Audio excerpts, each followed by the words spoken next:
Hello and welcome to Business Reporter's Best of British campaign. I'm Alastair Greener. Virtual assistants, smartphones, smart homes, they're all supposedly designed to make our lives easier. But they're just not smart enough yet. They respond to our needs, but not our safety. If a vulnerable or elderly person who is isolated from their family trips and falls, unless they have a panic button, it's unlikely anyone will come to their rescue. But there is an answer, and Mark Lippett, the CEO of XMOS, which develops chipset technologies, believes that the answer is edge computing. What is edge computing? Keep watching to find out more. Good morning. Good morning. Now, we're never far away these days, are we, from a virtual assistant, whether it's an Amazon Echo or from Google. And then there's the apps, of course, like Siri, Google Assistant, and so on. And we're bombarded with adverts saying how we can make our homes and offices smarter. Is there anything that we're missing? Yes, I think we can gain the benefits of all of that technology without the compromise. At the moment, all of those services that we value, services that give us security, that give us convenience, they're all delivered at the expense of our privacy. The data that is being gathered in our homes is being streamed back into a cloud service that is effectively under the control of the tech giants. So one thing that I think we need to do is to gain back control of that privacy by moving more of the technology into our homes and doing some of the processing that's necessary to deliver the value in situ, where we can filter the amount of our world, of our lives, that is observable from the outside.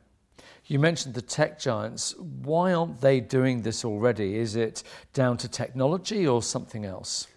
Well, the tech giants actually make money from the data that you provide them with. It's something that they can interpret, learn from, and seek to influence your behavior in a manner that furthers their business model. So they are not motivated to solve this problem. But there are also some technical aspects as well. It's a very different challenge to add more processing into a cloud service where power and cost are perhaps less important than it is to add it into for example, a smart speaker or a utility in your home where you care very much about power consumption and about that utility costs you. Tell us a little bit more about the XMOS solution. What's different about it? How does it work? So the XMOS solution takes some of that processing from the cloud and moves it into your home. And it does so in a manner that you can afford, in terms you can afford to power it and you can afford to buy the unit with that intelligence. But the key thing is it takes the data that would otherwise be streaming into the cloud and be under the ownership of the tech giants, and it filters it for the events that you really care about. So if you're, for example, worried about an elderly relative who's aging in place and you want to be alerted to the fact that they might have fallen over, for example, that event can be processed locally in that person's home without compromising all of the data that was required to identify that event. And the same is true of utilities, of convenience. Voice interfaces, for example, can be implemented locally, delivering that level of convenience without cloud services listening to everything that's going on in your home, and so on. So moving the intelligence to the very edge of the network delivers on all the benefits, but without the compromise of your data. Perhaps we could see it in practice, an example of it. Sure.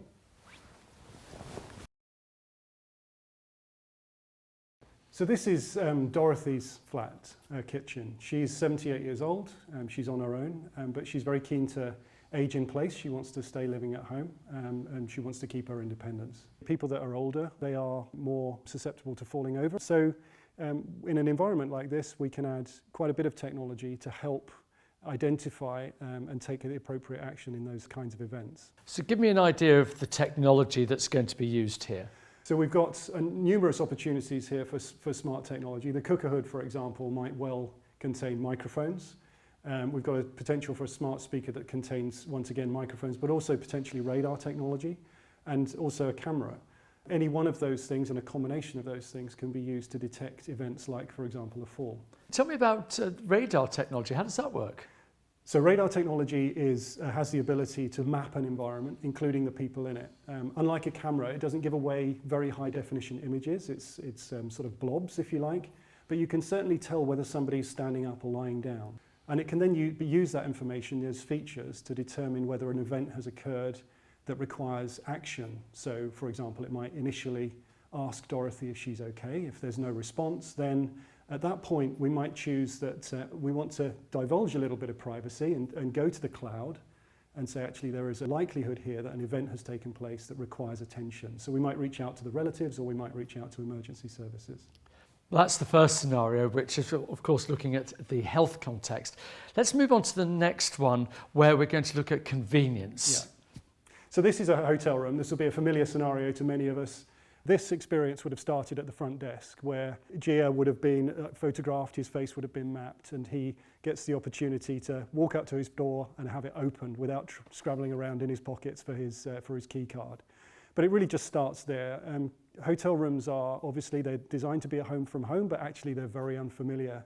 So in this case, we've got a smart light, which embodies a voice interface, which means that we can actually just speak to the room and ask for the right temperature or the right lighting or the TV to come on and so on.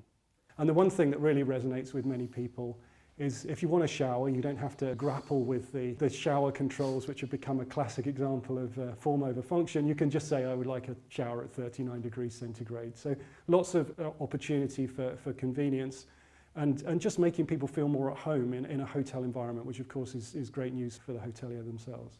So a great improvement in the guest experience. And let's move on now to the third scenario, which is looking more at safety and security. Sure. So in this scenario, we have a student, Mia, who's going to university for the first time. So it might be the first time she's lived away from home. Her parents have just dropped her off. Their concern is her safety and her well-being. Her concern is her privacy and being able to use this bewildering amount of equipment around her, making sure that she can use the microwave oven to prepare her meals, the kettle, the toaster, all of these things that will be unfamiliar. So for Mia, this means that she can seamlessly integrate into that environment. She knows how to use everything. It will be voice controlled. Her privacy will be protected. She'll have, for example, smart speakers, maybe even smart light switches. And for parents, they're content that she's secure because the same technology can also recognize events that relate to safety. The owner of the building obviously benefits from all of those artifacts, which make essentially a better customer experience, if you like. Well, it's been fantastic seeing this technology being used in very different scenarios. Mark from XMOS, thank you very much indeed. Thank you.